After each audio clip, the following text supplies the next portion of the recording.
అదే RTV app వార్తల్ని క్షణాల్లో చదివే అవకాశం ఉంటుంది. ఒక న్యూస్ పేపర్, ఒక టెలివిజన్ ఛానల్ మీ చేతుల్లో ఎప్పుడూ ఉంటాయి.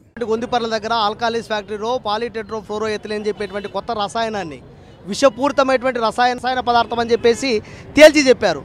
అందుకోసమే ప్రజలందరికీ ఇబ్బంది పెట్టి ఆరోగ్యాలు దెబ్బతిని, పర్యావరణం దెబ్బతిని, పంటలు నాశనమయ్యేటువంటి ఇలాంటి రసాయనాలు తయారు చేయొద్దండి అని చెప్పి ప్రజా సంఘాలుగా మేము చెబితే అక్కడ జరిగేటువంటి ప్రజాభిప్రాయ సేకరణలో మేము విషయం చెప్తాం, మేమేం నిరసన తెలియజేయం, మా అభిప్రాయం ఏదైతే ఉందో దీని ప్రభావం ప్రజలపైన ఏ రకంగా చూపిస్తుందో అని చెప్పేటువంటి దాన్ని అభిప్రాయం చెప్తామన్నారు. చెప్పనివ్వలే.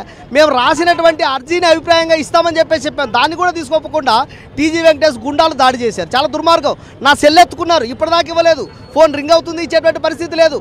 పోలీసులు చోద్యం చూస్తూ ఉన్నారు. ఎందుకు ఆ రకంగా ప్రభుత్వం అధికార మహంతో ఆ రకంగా టీజీ వెంకటేష్ చేస్తూ ఉంటే పోలీసులు ఎందుకు ప్రేక్షక పాత్ర వహిస్తున్నారు? ఆర్డీఓ గారు ఎందుకు ఆ రకంగా చేశారు? డిఎస్పీ గారు ఎందుకు ఆ రకంగా ఉన్నారు? వాళ్ళపైన చర్యలు తీసుకోవాలని చెప్పేసి మేము డిమాండ్ చేస్తూ ఉన్నాం. మీరు చెప్పండి.